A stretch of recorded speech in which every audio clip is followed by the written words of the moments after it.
only real content is gonna last. All that other nonsense is here today and gone tomorrow. So our mandate is to replace the bank with community. Why would I pay the bank for 30 years on a mortgage when I could give the community a lifetime full of dividends? Mm.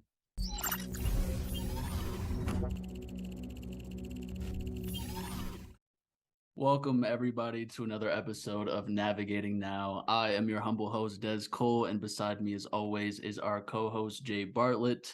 And on today's episode, we're very excited to have on somebody we met last year that actually has grown into a really dope relationship.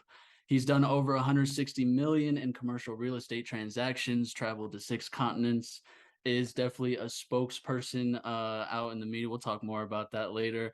But he's also currently building an affordable housing portfolio that he's building his own blockchain out of, which is something we'll also talk about later. But we're very excited to have him on. So without further ado, Navigating Now welcomes our friend, Vernon J. Welcome, man. Fellas, it not only is it an absolute pleasure, but being on this podcast, I feel like it's an honor. You guys bring the cool to the scene, and I'm excited to play a part in it and see how we can collaborate in the long term, short term, and get in and rocking. So I'm excited to be here. Hell yeah, man. Well, yeah, we appreciate all that. We want to just start off just kind of this series, Navigating Now. We like to just start off with people's stories, how they got to where they are now. So can you tell us about where and how you grew up and how those influences shaped who you are today? No doubt. So my name is Vernon J. I like Des said, I'm a real estate aficionado. I mean, real estate just runs through my blood. My great grandfather bought our first property in 1953 that we still own today in Brooklyn, New York, a brownstone that he bought for $10,000 on a payment plan. And today it's worth over $4 million, one of many in our portfolio. Just kind of shows what we're about. We're about legacy. Even though he's been long gone, about 2 decades, he still lives on through this conversation, through the spirit. And I hope to gain that same immortality when it's my time to go, adding on to the legacy that he's built. And I'm a Brooklyn baby. If you can't tell by now, I'm a Brooklyn kid. I've like Des said, I've traveled 6 continents. I'm an avid traveler, but also I'm an avid believer in the power of community and also the power of real estate ownership and being able to build a legacy based on ownership and not having to, rely on other people for independence or freedom. If I were to boil down my life into one word, it would be freedom. I die for it. It's something I live for, and it's what I'm about. So for the past, would say, since I was 18, so that's 18 years now, I've been in the real estate space, multifamily real estate mostly. Like you said, at this point, I've done 185 million in transactions, added another 25 since my last bio that you saw. Oh yeah. And I'm pushing to $1 billion by 2030. That's my goal, to do $1 billion in transactions from coast to coast. From the income that I received from my brokerage, I started to actually start building my own portfolio in 2016. And we started in East New York, Brooklyn, where we have some properties over there. And when we started in 2016, I also got into blockchain really heavy. So when I started building my portfolio of assets, at the same time, I traveled the world, Hong Kong, Dubai, all over the United States, learning about how real estate and blockchain intersect and how blockchain can create efficiencies in the funding of the real estate and also the supply chain aspect of real estate. And I just went into that rabbit hole and just started researching, learning a lot of things that you cannot find on Google.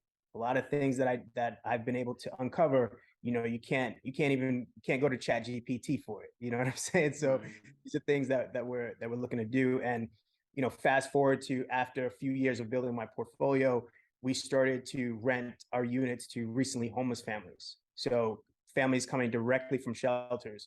And there's programs in New York City that actually provide incentives for landlords to do that. So they provide, a year's rent upfront. They provide 5 years of guaranteed rent. The government does, even bonuses that they provide. So it's like a win-win situation all around. where we're providing housing, getting people off the streets. The city is getting cleaner.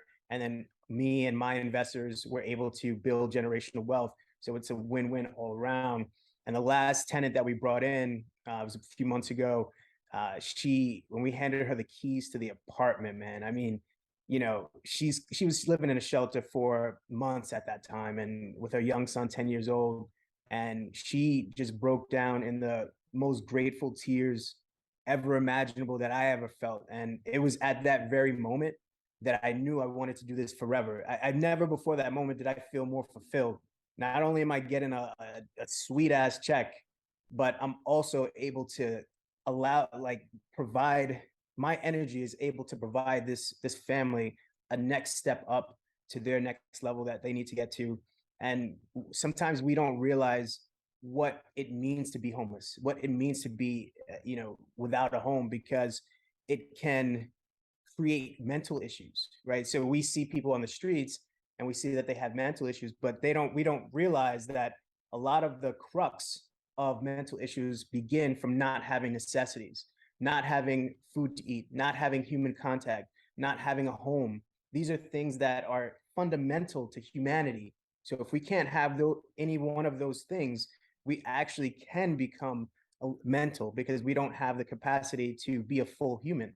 So I think for us, it's very important to do the work and be able to create a system that can regenerate income around in our communities, and at the same time housing the most vulnerable people in the communities that we have. And I'll land the plane here for this point, but it was at that moment when we handed her the keys that I knew that, okay, we have, at that point we had 12 units, and I knew that if I have the mental, resources needed, I had the contacts, I had the community. The only thing that was missing was the financial resources in order to exponentially grow the portfolio. So I sat down with one of my best friends who's a cryptographer, Akil Ash, who's our CTO over at Equity Platforms. And I talked to him about tokenizing equity, real estate equity, in a way that community members can own fractions of those assets and share in the revenue forever, right? And pass those on to their children. And we, again, went down that rabbit hole, created an infrastructure that allows the tokenization of real estate equity, and then also provides dividend structures. So our first dividend for Equity Platforms is actually coming up on June 15th, in just a week, or a little bit over a week. Hey, that's the good news for us. We know about that. Celebration. All right. Exactly. Celebration time. But that moment, this moment that is coming up for the dividend, is really a culmination of the vision, right? And what started as just a P of an idea, like, oh, let's try to tokenize, real estate equity, and let's create a community around it. That has, spiraled into us being on PBS, having our, pretty much our documentary about us on PBS.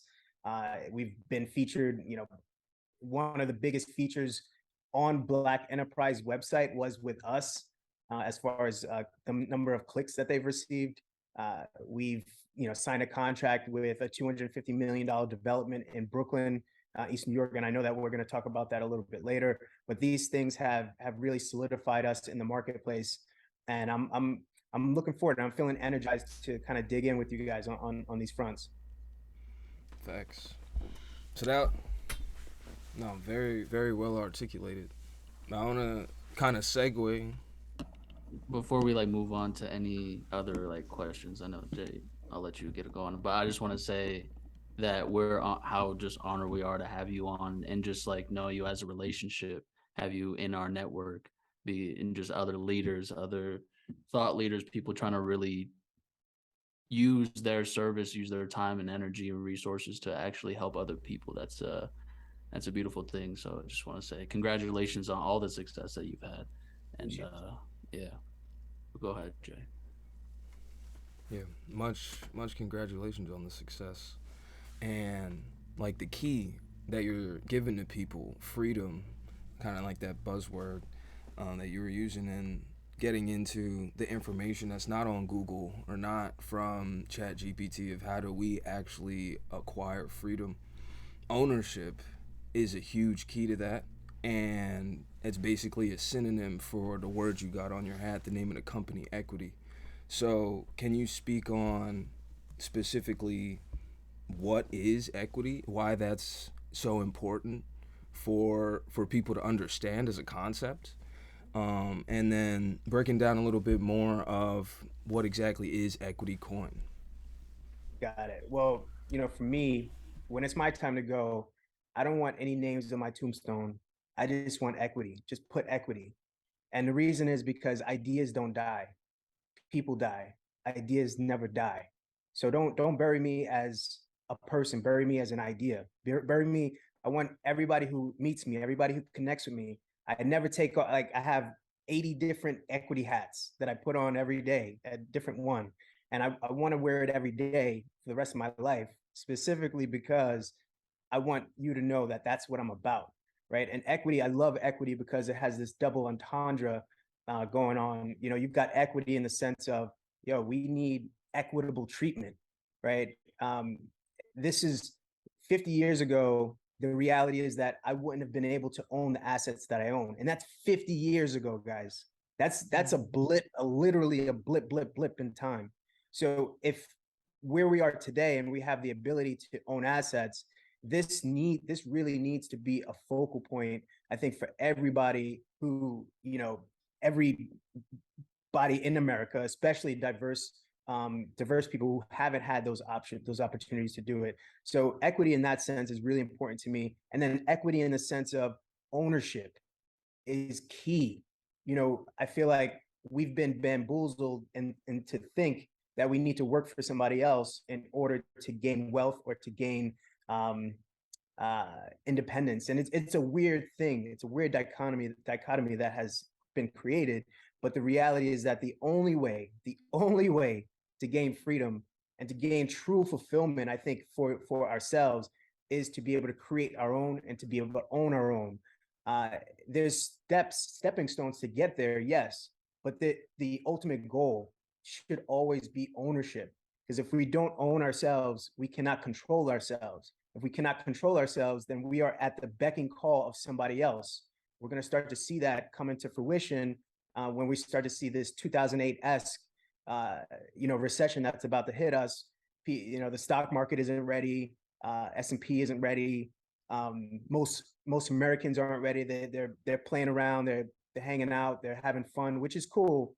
Because even in the Matrix, when they thought the world was going to end, the last day they had a party. I know that, but at this moment, we really need to be focused on ownership, because it's the only way. It's literally the only way that people of color in this nation are going to elevate.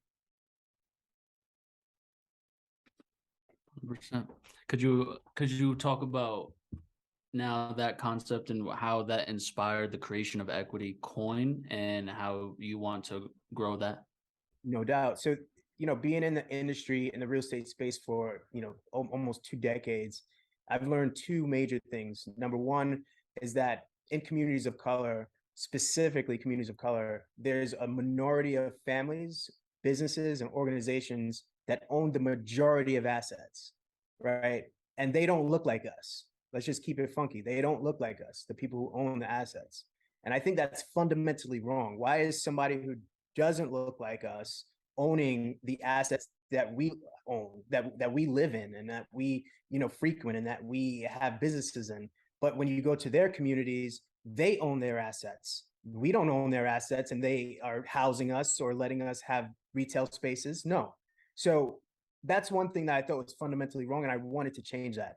Another thing that I saw is that when I go to my wealthy clients, my family offices, my institutional investors that I've been working with for the past 2 decades, and I present them with an affordable housing development that it could be really, lucrative for them, it's actually exponentially harder for them to gain funding from the financial institutions when it comes to affordable housing. And the reason is very simple. The banks are about money. No matter how many commercials you see that are soft and cuddly, they're about the bread. They don't care. They don't care about the person on the street. Let's just keep it very real.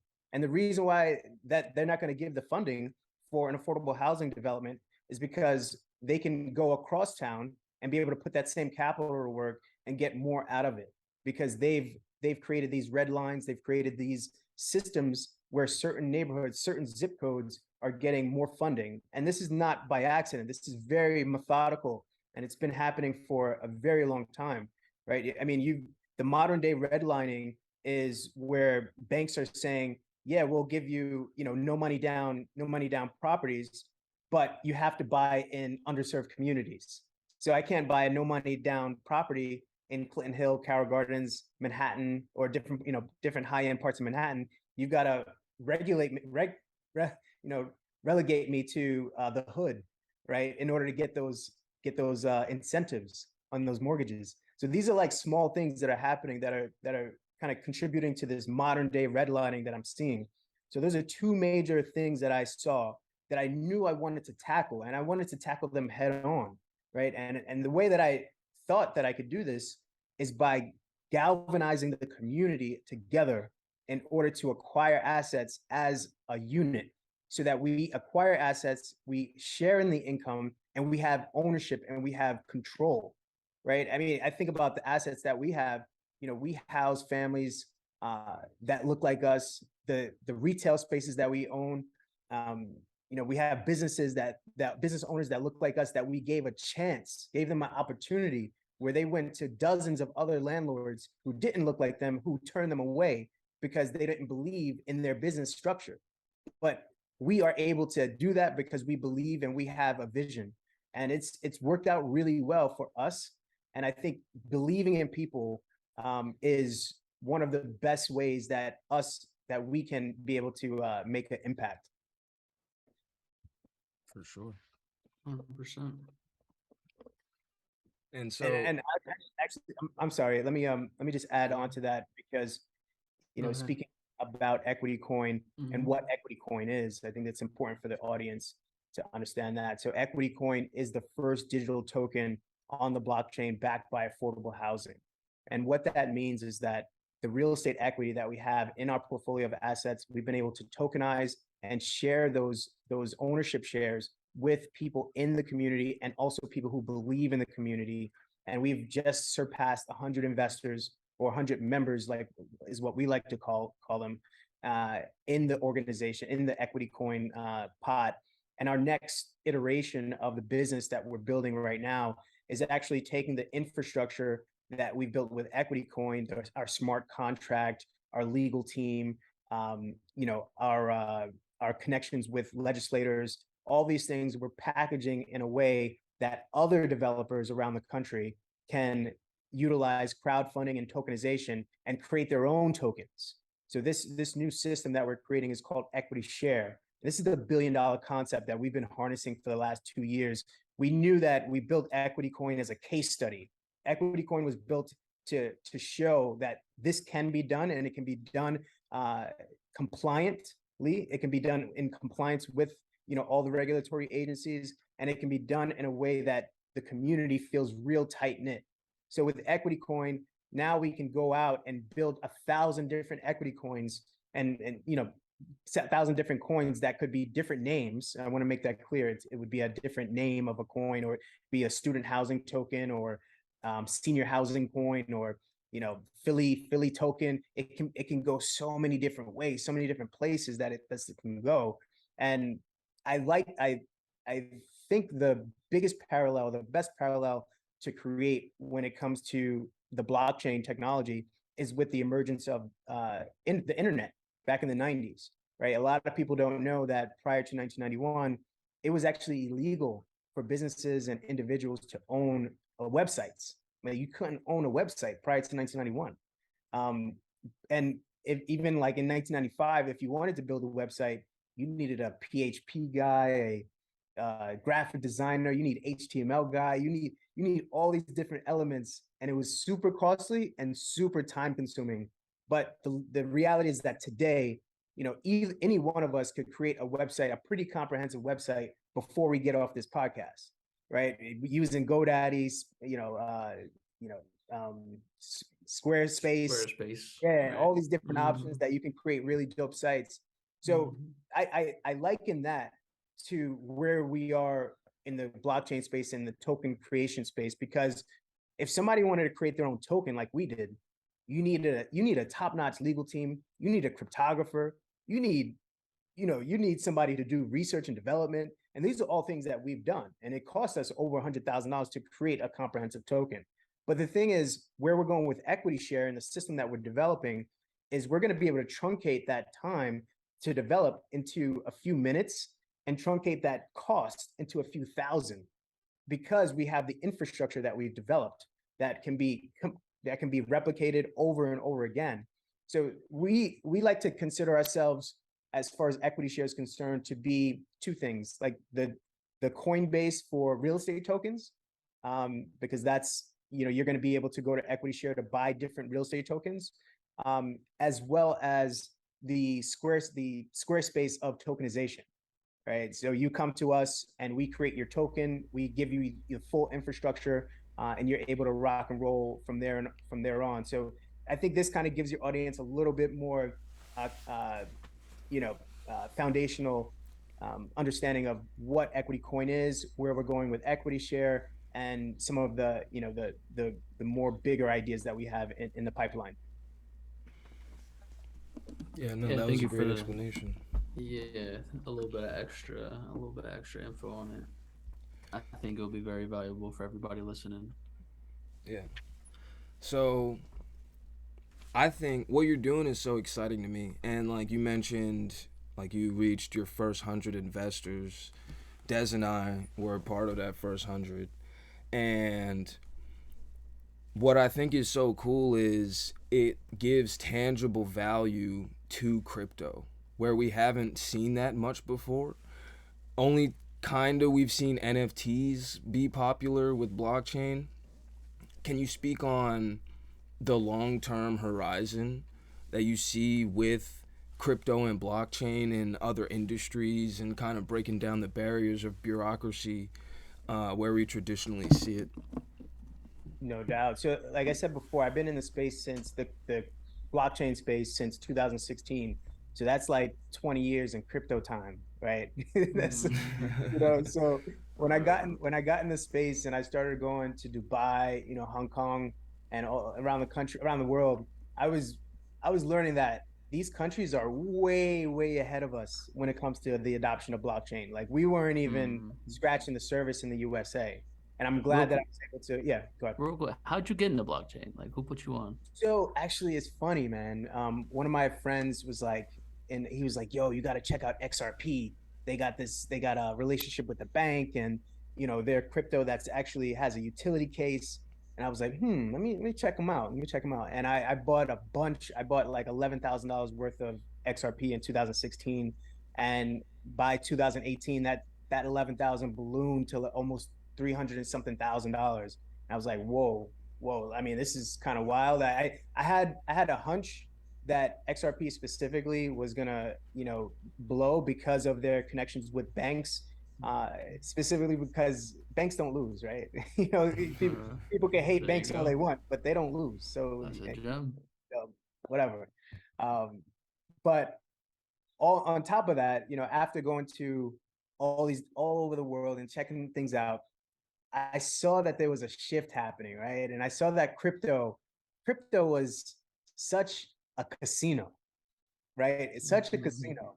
And the more I learned and the more I went down the rabbit hole, I was like, it's not really crypto. It's blockchain that's the big kahuna in the room, right? Shout out Big Kahuna. Right. Shout out Big Kahuna, bro.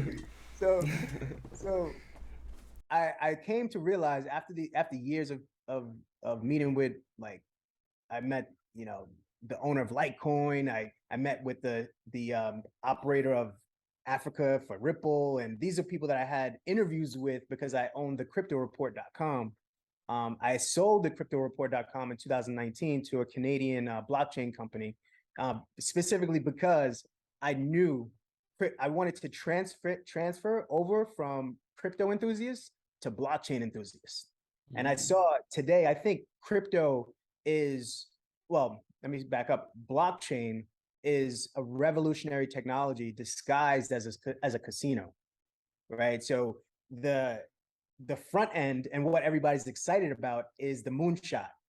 But the back end and what's going to make everybody very, very wealthy is the underlying technology under NFTs, crypto, security tokens, which is blockchain technology. Now, this is boring. Blockchain is boring, and I think that's why people doesn't. It's not though, because it's freedom. It's like that path to freedom that you create, and so it's not boring at all. Well, boring is good. I like boring. Real estate ownership is boring. It's technical. Right. It's technical. It'll take you some time. You might have to memorize some words and some concepts and some you didn't understand before. It's technical. It's definitely technical, man. So I went through that whole those cycles where like my 11,000 went to 300,000, then my 300,000 went to 50,000, and you go through these ebb and flows, and I realized, this is a straight casino, bro. Like this is not like a viable investment. And I mean that sincerely. I mean that like I've had a lot of fun in casinos. I don't know about you guys. I've had fun in casinos, but I'm not going to a casino to build generational wealth. You feel me? I'm going to a casino to have fun. I'm going, I got 2 G's. If I lose it, cool, we had a good time. If I make money, cool, I'm cool. But I'm not going to go there and be like, all right, I need to put 2,000 on red so that I can send my kids to college. You feel me? That's not going to work. So if you in it to have fun in the crypto space, I encourage that. Have a lot of fun with money that you don't give a crap about, right? If you're looking to build wealth, look into blockchain. Look how you can integrate your company with blockchain technology in order to create efficiencies that are going to give you competitive advantage over the people who have businesses similar to yours, right? That's the real wealth. I kind of went on a tangent there, but I hope I answered that question. No, yeah, you broke it down. To actually separate crypto from blockchain, I think is huge for people just in their own heads. And yeah, like it's the technology that you attach the blockchain to that's going to give a crypto coin any value. And I think people kind of miss that. But that's what you're doing so successfully. And just to piggyback off of that, as this last cycle, kind of this down cycle in 2019, kind of wiped out $200,000+ from my portfolio. I was like, the real value here is the tokenization of assets, like real world assets. Like that's the real value. Yeah. And since I had such an expertise in real estate, I knew like the combination of the two was going to be a killer. It was going to be a killer because the real estate industry in itself is old school, and it takes a while for the real estate industry to catch up with innovation. Real estate agents and real estate companies were some of the last businesses to have websites. Because they said, I've been doing business like this for 30, 40 years. This is how I do it. Why would I change? You had people, when emails came out, people refused. Bro, they refused to use emails. I've been using mail for 40 years. Why the hell would I use an email when I'm not even sure if it's going to get delivered? I don't know. These are conversations that were had when email came out. You feel me? And today, when I talk to like these old school real estate cats who've been doing, real estate, like I said, for decades, they like, what do I need to tokenize for? I've been doing this forever. Why do I need? But they don't see the efficiencies that create in blockchain technology. I'll just give you a quick example here. Even you guys are investors here. When I do my dividend distribution on the June 15th, when we do our dividend distribution, you guys are going to get your capital on that day. On that day. There is no waiting for a check. There is no, any kind of friction there, because our entire ledger of investors are on the blockchain. So we can be able to see everybody who has equity coin tokens. We're able to transfer those dividends in real time, reducing clutter, reducing paper, reducing lead time. I mean, if you can reduce time in any equation, in any business, by fractions of a minute, fractions of a second, you're able to create real value. So with attaching blockchain to syndicating real estate and putting real estate deals together, you're cutting out legal, you're cutting out paper, you're cutting out, the nonsense that you have to work with when it comes to sending out dividends to investors. Not only that, your ledger is super clean. Your ledger cannot be changed. It cannot be altered. So I can sleep safe at night knowing that we're not going to get hacked. Our server is not going to get hacked, and then we no longer have our investor information, and now we have to scramble and figure out how we're going to send dividends. These are all nightmares that have happened to real estate syndicators, and blockchain solves a lot of these issues. So it is, like you said, Des, it's technical, and sometimes it can seem boring, but for me, it's exciting. And seeing what we can do with this technology as it applies to an old business like real estate. Another industry that I just think is really interesting, I'm starting to see blockchain adopted in, is the luxury market and art. So I saw Bulgari, they just dropped their newest Octo Finissimo watch. It's crazy, check it out. But they made like one of the complications a QR code. And so now all of the watches, where this market of kind of like after initial sale watches can appreciate as assets, start at 300, might be 2 mil in 2 years. You have a QR code you can scan, and it connects to a blockchain where you can see all of the ownership, all of the paperwork that usually, you know what I mean, you buy a watch, does it have the box and papers? We don't have that anymore. It's on the blockchain. And the same thing with art. Like, I think that'll be another place where right now we have NFTs, but like imagine if you can actually have a blockchain system for a museum and people can own fractional shares of like the Met.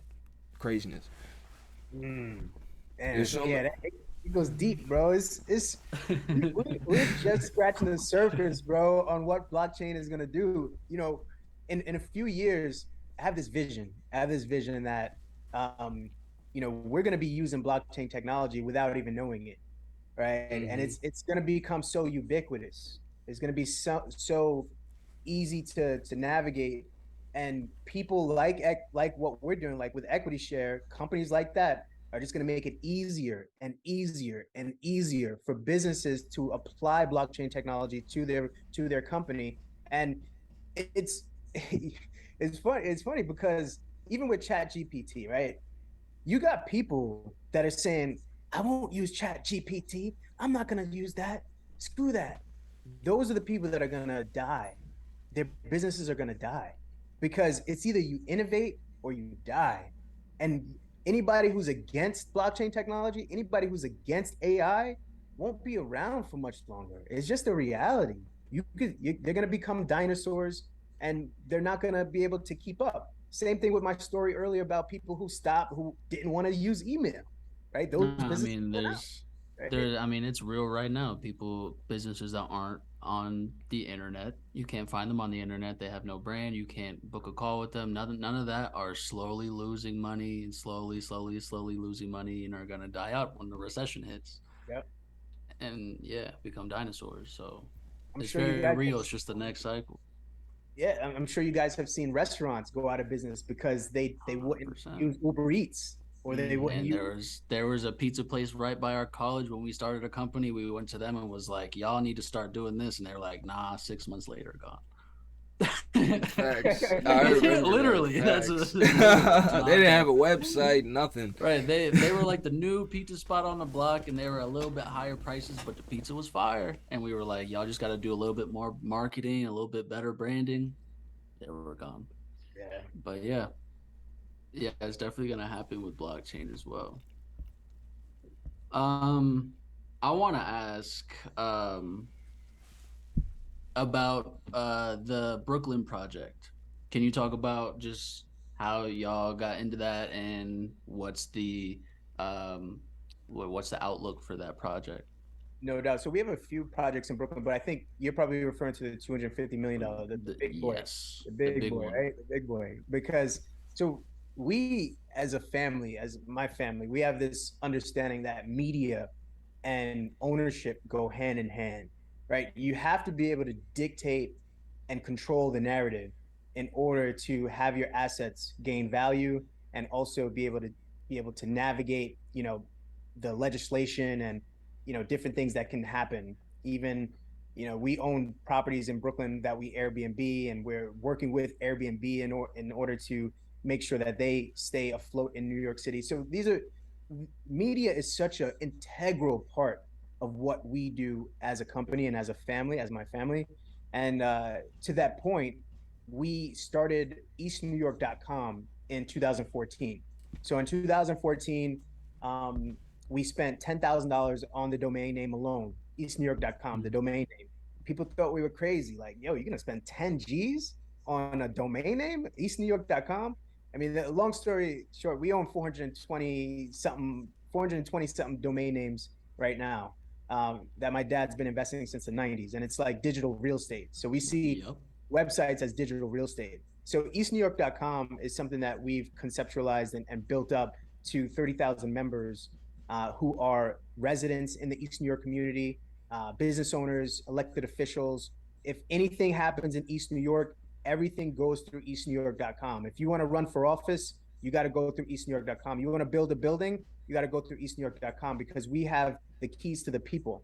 And I think having the keys to the people gives you the leverage, it gives you the power in order to go to developers and say, hey guys, you need to be able to make sure that the community has ownership in this new asset that you're developing, right? And this is exactly what we've been able to do with this $250 million redevelopment plan in East New York. This is Broadway Junction. Anybody who's from Brooklyn or from New York, Broadway Junction.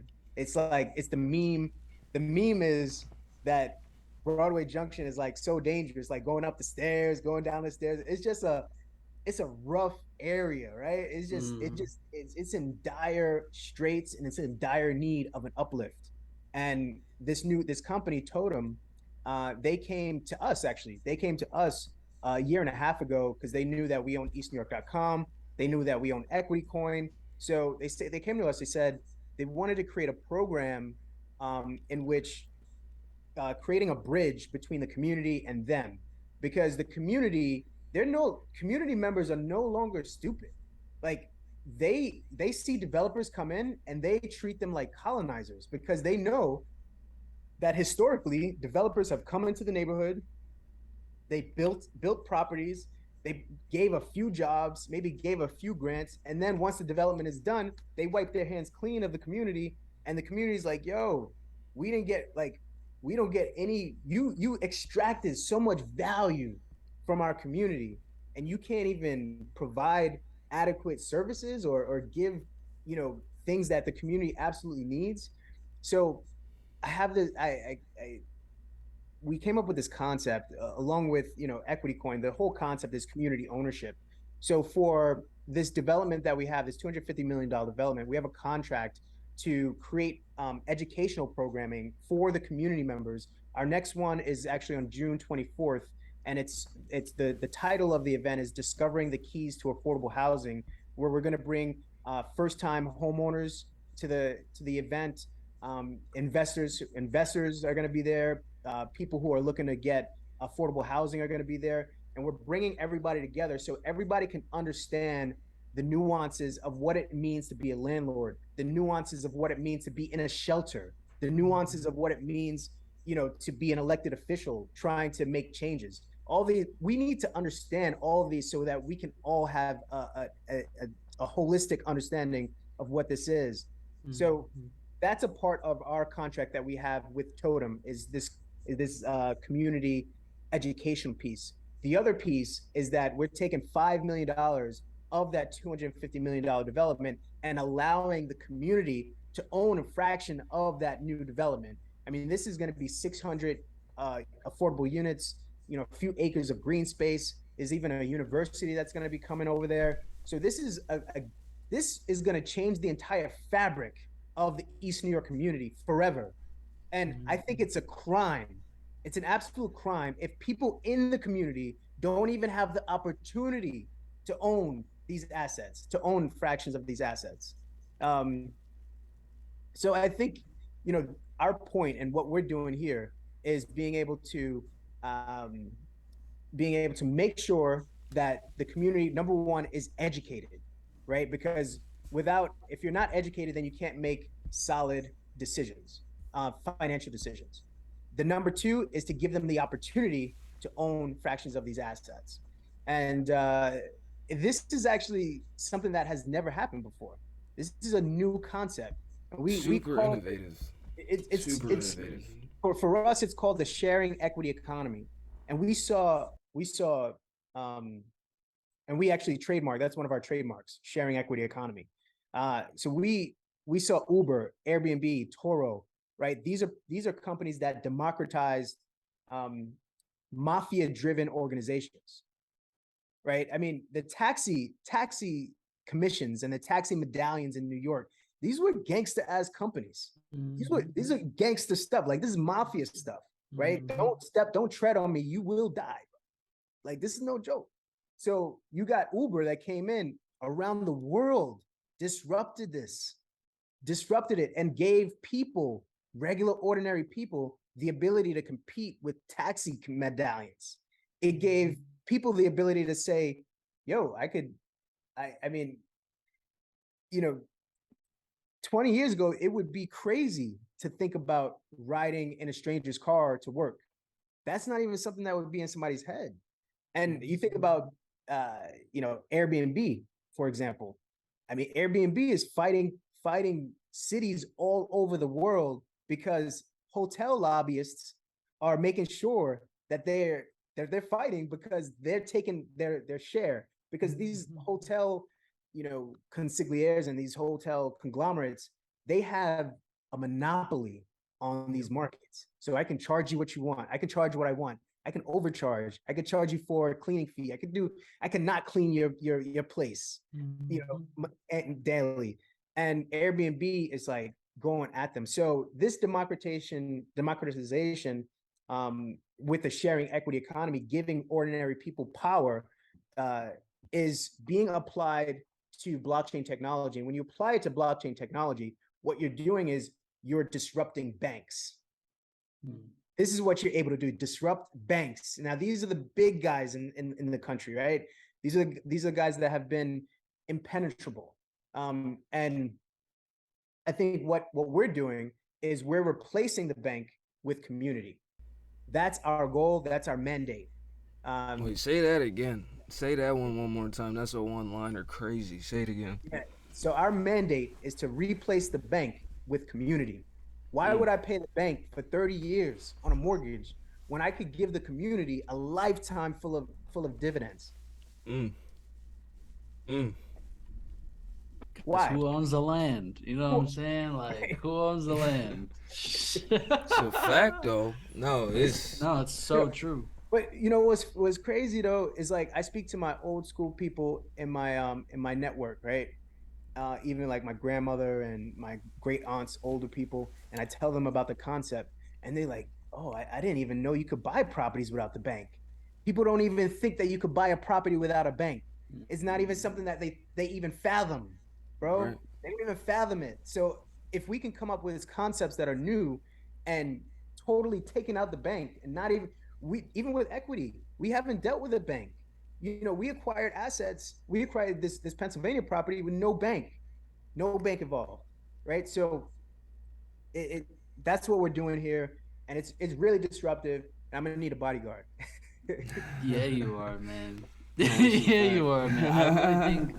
I really think just like something I see while you were talking, just like a through line, you're talking about Airbnb, talking about Uber, is that like these big companies, they're empowering people through just the technology, because it's not like Airbnb and Uber have headquarters all over the world, and you just, like a Walmart, you now see Uber everywhere. It's no longer how businesses scale, or how businesses basically scale. It's just empowering people with that technology. And I think, like Uber and Airbnb have done with the internet, platforms like Equity Share are going to do that with blockchain, empowering people just that way.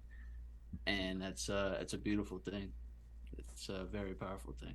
Appreciate that. No, yeah, it's really innovating community. Like the from a company aspect, it's like, okay, we can innovate capitalism, but it goes a step further and really does innovate community. So props for that. Thank you, bro. Yeah. Thank you. I have a quick question. I don't want to linger on it too long because I know we have other questions we want to ask. But I want to know what you think is like the future because we're talking about replacing banks with community. I've had the thought of just like entrepreneurs like ourselves, maybe in like agency space or even like the freelance space, and because I think a lot of people are just going to start owning their own skill instead of working for a company to just owe it themselves. What do you think, or how do you think uh, they're going to grow using blockchain? I think we already kind of see it with like some people trying out DAOs like in the past couple of years and trying to tokenize their community. Um, can you talk about it outside of real estate, more towards like a business, No doubt. like tokenizing community? Well, I think I would answer that question kind of like overall, right? And I think Mm-hmm. about you know, say that question one more time. One more time. Say it one more time. My bad. So outside of real estate, something I just been thinking about, and as far as like our circumstances, entrepreneurs in like the agency business service space, but also as like a brand, how like brands are going to, I guess that's really the word I should have been using, how brands will start to, or how you foresee brands using blockchain to tokenize their community. Right. Well, I think it's going to be, you know, uh, companies like Equity Share, right? You're going to see a lot of them pop up that are going to streamline the process. Because the thing is, like, a lot of these intricacies are really complicated, right? It's really Mm-hmm. complicated to create your own smart contract. Mm-hmm. Not only you could be a coder and still not even be able to, create a smart contract. You need a cryptographer for that. Right. So you need specialty, and then not only that, you need a legal team that's like top notch because you've got to make sure that you're compliant. So there's Mm-hmm. several layers to this, and um, it's going to require uh, a streamline, right? And I think to kind of answer your question about where we're heading right now, I think we're heading like macroeconomically, and I'll land it here. But looking at the gig economy, right? Looking at Uber drivers, Yeah. looking at people who deliver our food every day, right? From Uber Eats or wherever we are. Um, with We're going to see a few things coming in. The recession is going to happen, and it's going to happen where people are not going to be ready for it, but it's going to provide a way. It's actually going to be a good thing because it's going to force people to start to continue and push more towards independence and being able to do your own thing, because people are going to Mm-hmm. lose their jobs. They're not going to have a choice Mm-hmm. but to start their own thing, right? It just is what it is.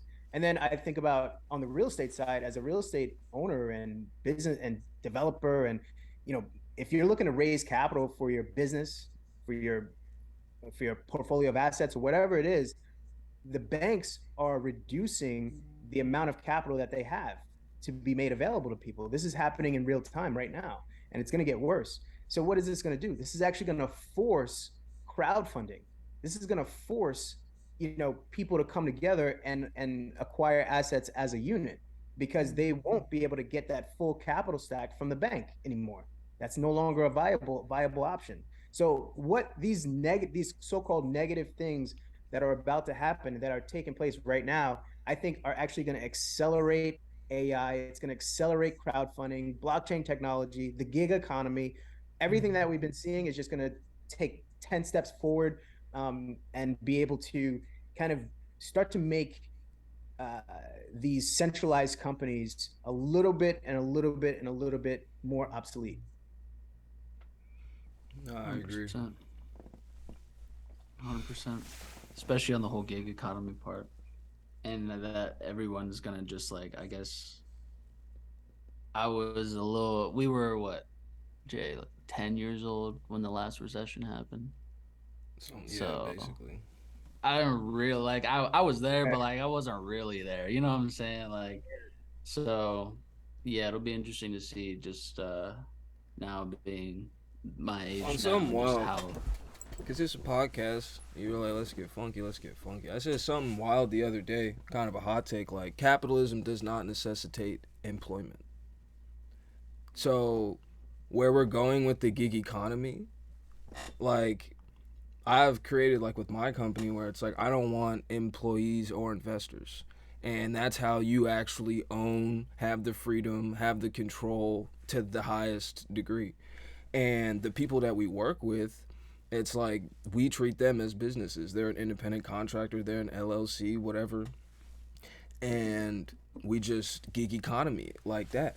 And when we interview people, even they come to us and they're like, yeah, I used to work at even Google or Facebook, but I just can't get with the big corporation schedule. Like, I need that freedom.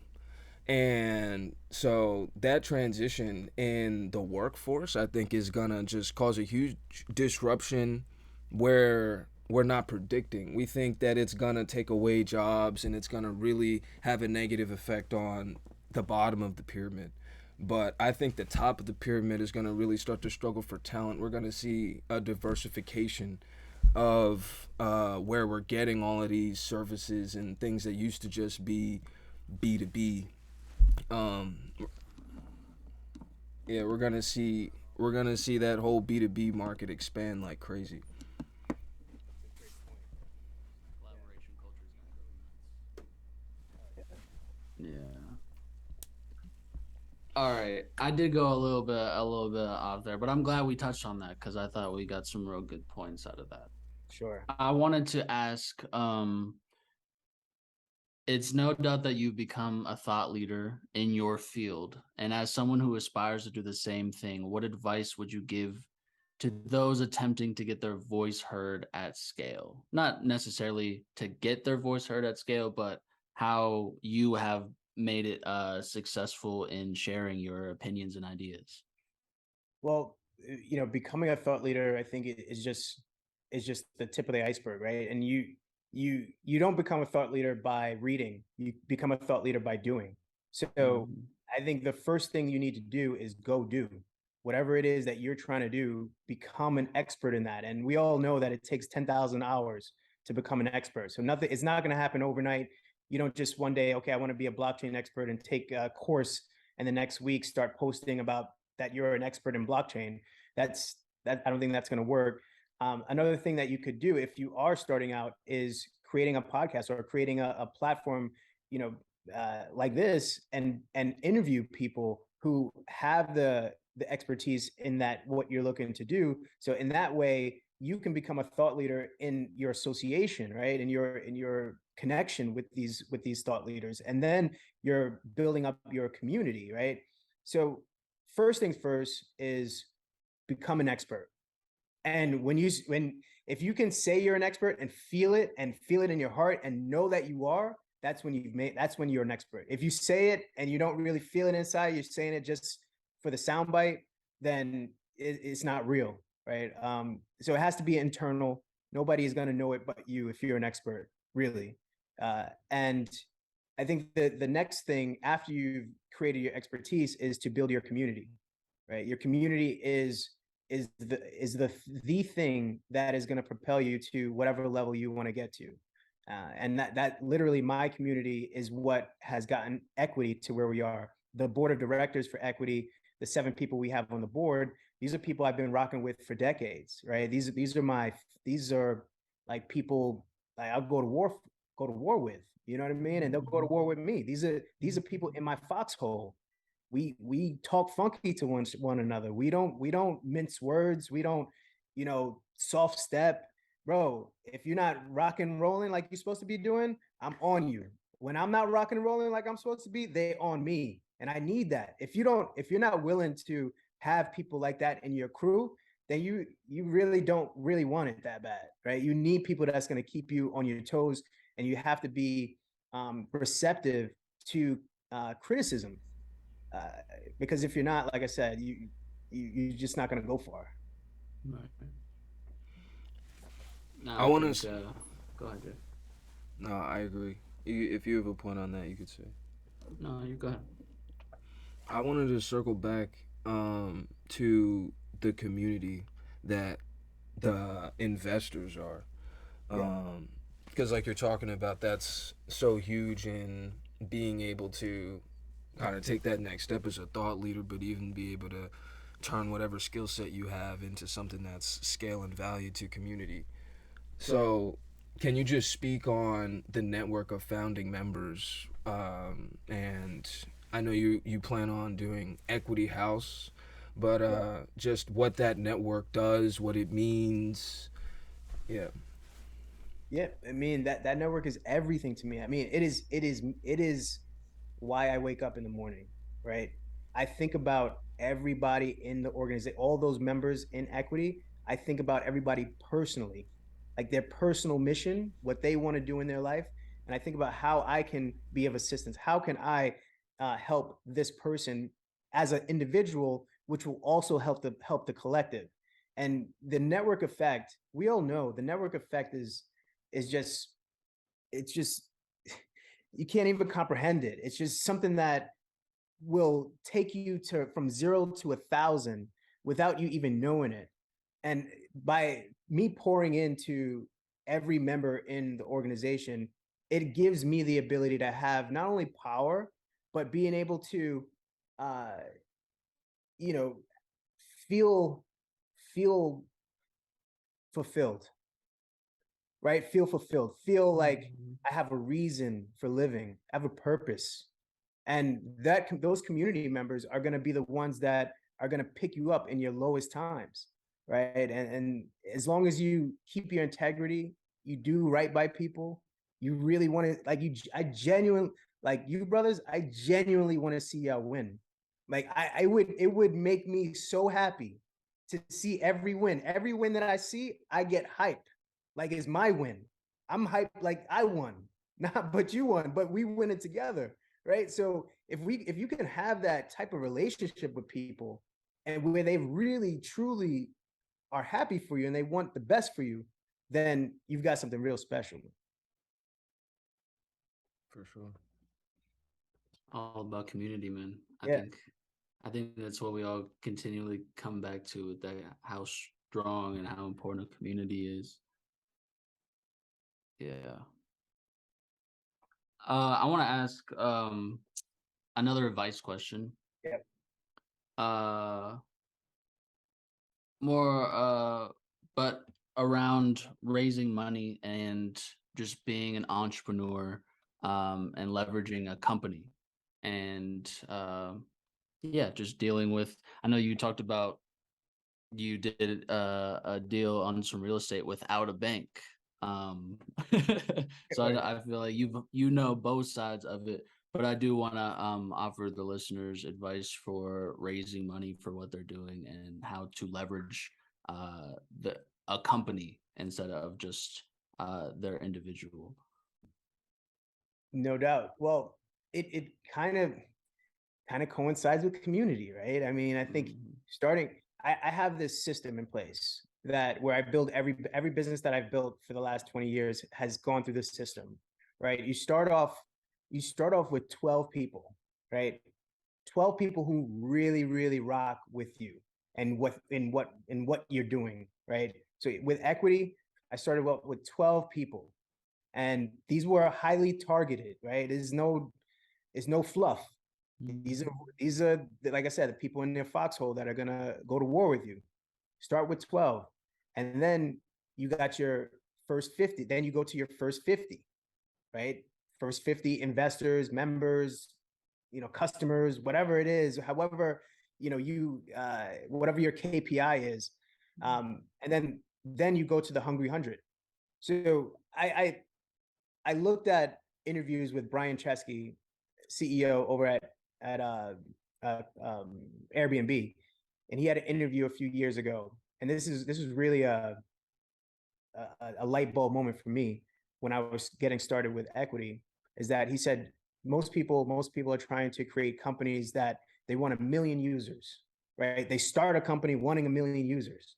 He said, "Yo, I started Airbnb and I just wanted 100 people to love my product. I wanted 100 people to love what I do and to understand what I do. And from there, I'll be able to exponentially grow. So I knew that I wanted to create a system that we would get to that hungry 100, that first 100, right? And from that first 100, you harness those relationships, make sure that those customers are highly, highly satisfied. And they're giving you feedback that you otherwise wouldn't even get from a normal person who doesn't care about your product, right? So you use that to create this this impenetrable kind of community, and then from there you're able to exponentially grow. So if I were giving any advice to anybody raising capital, I would say first start with 12 people who you really rock with, because those 12 people are going to give you the connections that you need to investors or whatever you need. But another thing that I would piggyback on that would be media. Media is just such an integral part of the equation when it comes to raising capital. And media could be, Black Enterprise doing an article on you. It could be Afrotech. It could be, the whatever. But, you could have the biggest company, the best company in the world, that's doing amazing things. But if nobody knows about it, it's going to be hard to scale, right? So that media aspect I think is a key. So community and media, you're going to be able to raise some capital. That's great advice. I appreciate that. No doubt. Jay, I wanna respect everyone's time. Jay, what do you think about hopping into the quick fire questions? Yeah, go ahead. All right. So I want to hop into just some questions that we ask everybody towards the end of the podcast. And the first one is, what do you want your legacy to be? Freedom, equity. Facts. I feel like you kind of said it at the kind of beginning, so we'll leave it at that. The next one is something that I call 3 truths, something that I got from another podcast, but I really like it. It's a good little practice. So it's kind of like a scenario if you were to have to leave the earth tomorrow and there were only 3 truths that you could leave everybody whenever they look you up, or kind of like you're saying on your headstone, if they could be written on your headstone, what would be 3 truths that you would leave with the world? That's a great question, man. I would say, number one, nobody's going to work harder for you than you do for your success, right? That's number one. Number two, everything takes time. Everything takes time. Number three, this is a really good question, man. I wish I should have prepared a little bit better. But it's better when you don't. It's better when you're on your toes with it. But the third one, I would say, freedom is the fastest way to fulfillment. That's a good one. Right. That's a real good one. There is no fulfillment. There is no fulfillment without freedom. Yeah, I like both of them. I'm gonna write down both of those. I really like those. We'll save those. We may even make it a little like TikTok or Reel or something, because those are real solid. The next one is, what is your definition of different? Definition of different would be, again, I gotta go back to fulfillment. It's the unique thing that makes you feel fulfilled. That's what makes you different, right? I feel like we get caught up trying, and especially with social media, we're trying to chase somebody else's fulfillment, right? Because we think, oh, the clothes, what I have on my back is going to make me fulfilled, or the house that I live in is going to make me fulfilled, the car that I drive is going to make me fulfilled. And the reality is, bro, man, there's so many wealthy people that jump off bridges, bro, and jump off buildings. right? I mean, you got the guy who was like a leading star on the Ellen show, right? Facts. Remember, he blew his head off, right? I mean, you know, there's no thing in this world that is going to give us fulfillment. And what I mean by that is that we're looking for objects to fulfill us. But the only thing that's going to fulfill us is internal. We can only feel fulfillment internally. Nobody outside of us. No, not our mama, not our girlfriend, not our wife, not your boyfriend, not your whatever your preference is. Nobody is going to give you fulfillment except for yourself. Yeah. Right. So that's what I would say. That's my favorite answer so far. All right. The next one isn't so deep. We got through the deep questions, so you did very well. You did very well. Are there any books or pieces of information that you highly recommend to others? So doesn't have to be a book, could be like a website, YouTube video, any type of information you like to point people towards. No doubt. Well, so Richard Branson, I read a lot of his books. I like his flow in his books. Economic Hitman was still one of my favorite books to read. Okay. I think it's Confessions of an Economic Hitman. It just tells stories about America's conquests in different countries. Very interesting, very, very telling about the country that we live in. And I think that would round it out. I have a few more, but it's not coming to me now. It's all right. It's all right. Those are good ones. I want to add one more real quick. On the quick fire though, entrepreneurial blind spots that you see for anybody who's trying to get into business in this era. Okay, blind spots I would see are, even though I said media in previously, you can't focus on media in the beginning.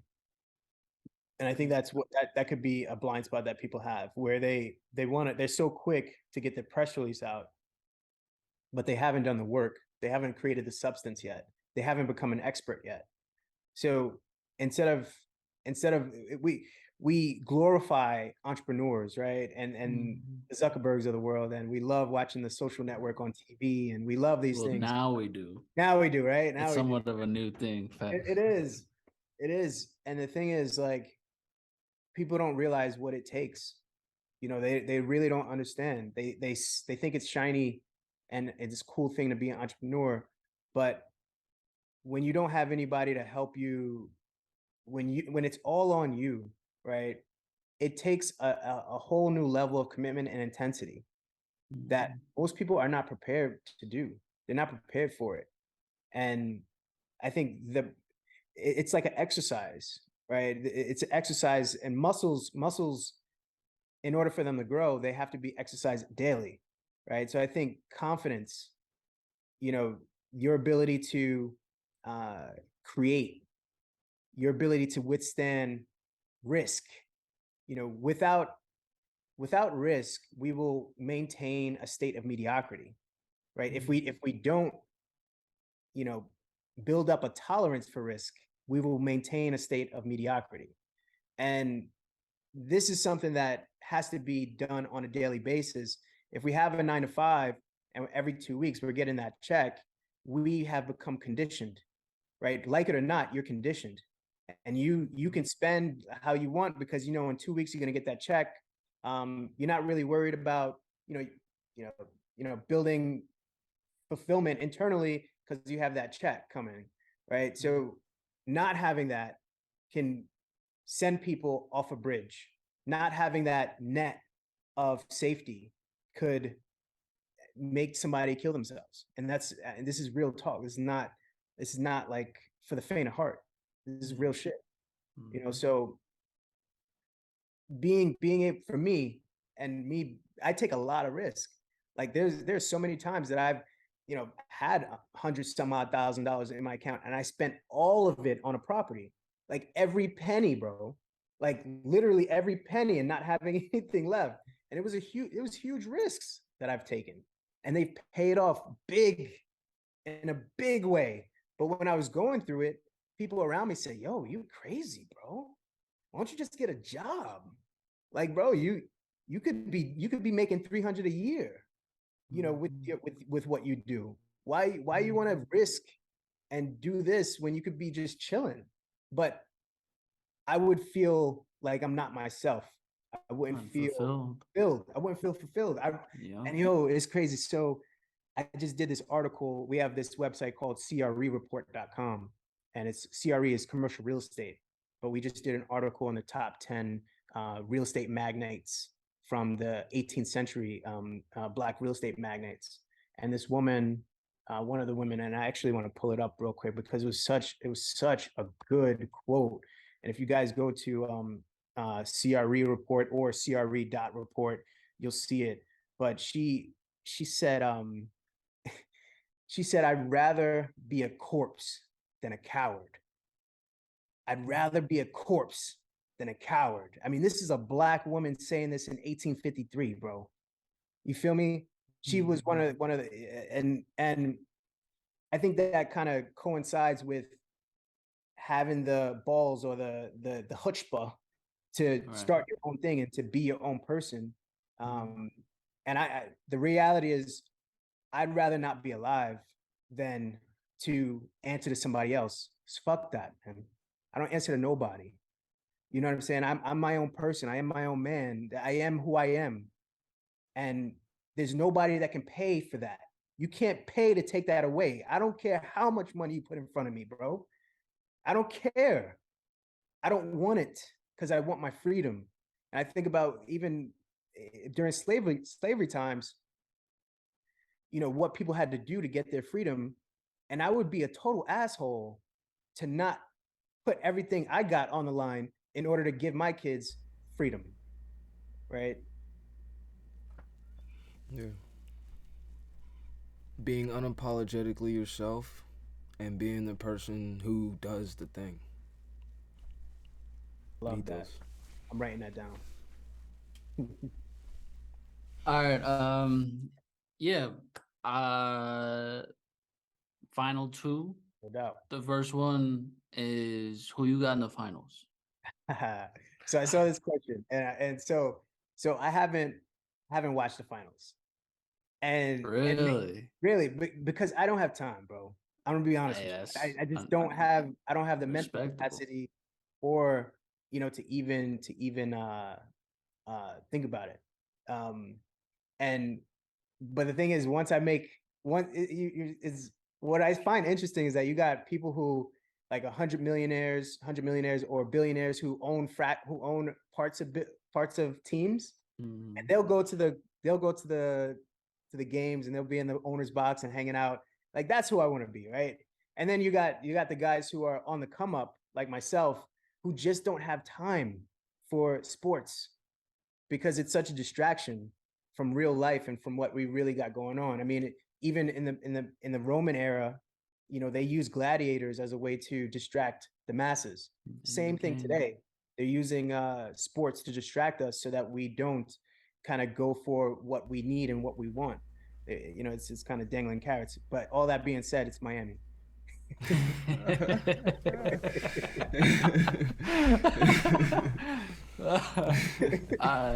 I love that answer. I'm in Denver, so I'm gonna take Denver. Oh, but, yeah, you I respect it. I respect it. Yeah, I respect. He would be after you if you went Miami, bro. Yeah.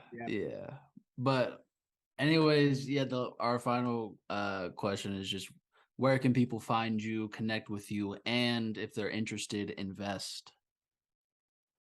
No doubt. Well, they can find me. You can go to VernonJ.com to see what I've been up to, what I do. You can go to equityplatforms.com to see all of our different companies under the Equity Platforms brand, which includes Equity Coin, Equity House, Equity Share, and Equity Report. And then on Instagram. Catch me at VPeso, VPESO. LinkedIn is also a great spot that I'm always on. And then as far as investors, we're only doing private investment right now. So you have to be connected to one of our existing investors in order to even be considered to be an investor in the group. So that's private, and it will remain private for some time. Matter of fact, I remember that now that you said that, because in the chat, I remember texting it to Dez and being like, oh, we got in, now nobody else can get in. Like, they gotta, but then I was like, they gotta know I was like, we low-key have a super majority because there's 2 of us. So we can like vote somebody in. So if you want to invest, talk to us. Exactly. You got to go through these guys. You got to go through Jay. Exactly. All right, but yeah, man, thank you so much for coming on to the podcast. It was such an honor. You dropped so many gems. We're gonna drop a lot of this as content. You'll see it all over the place. But thank you, man, genuinely. And we're very excited to be a part of Equity Coin, Equity Share, and building community and allowing and empowering others to regain their freedom. And I want to say my last 2 words of thanks, like, it was like something that I realized, like, art and business and ownership to be whatever.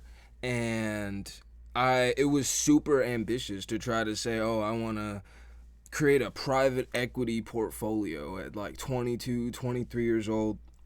But you let me do that. You were the first opportunity I had for that. I got a meeting next Monday to like expand on that, hopefully, but to be able to be given that opportunity to start with a private investment in a company like that meant a lot. So thank you for giving that opportunity. And it's so exciting to see like the value of the patent. You said next month there's dividend distributions for the investors. It's so exciting just to see the process unfold. So God bless. Thank you for being a good leader, and more success. Fellas, I hope to build with you guys to my last breath. For real. You know, this is lifetime legacy shit. This is not, in and out, none of that. This is forever. That's the type of people I want to rock with. And I appreciate you fellas. Looking forward to hopefully a part 2. Hell yeah, man. Well, if you're listening to this, definitely go check out Equity, check out Vernon J. We'll definitely be linking everything in whatever description or whatever platform you're watching this on. So make sure to check that out. But thank you all for listening. This is Navigating Now. We'll see you guys next time. Peace. Peace.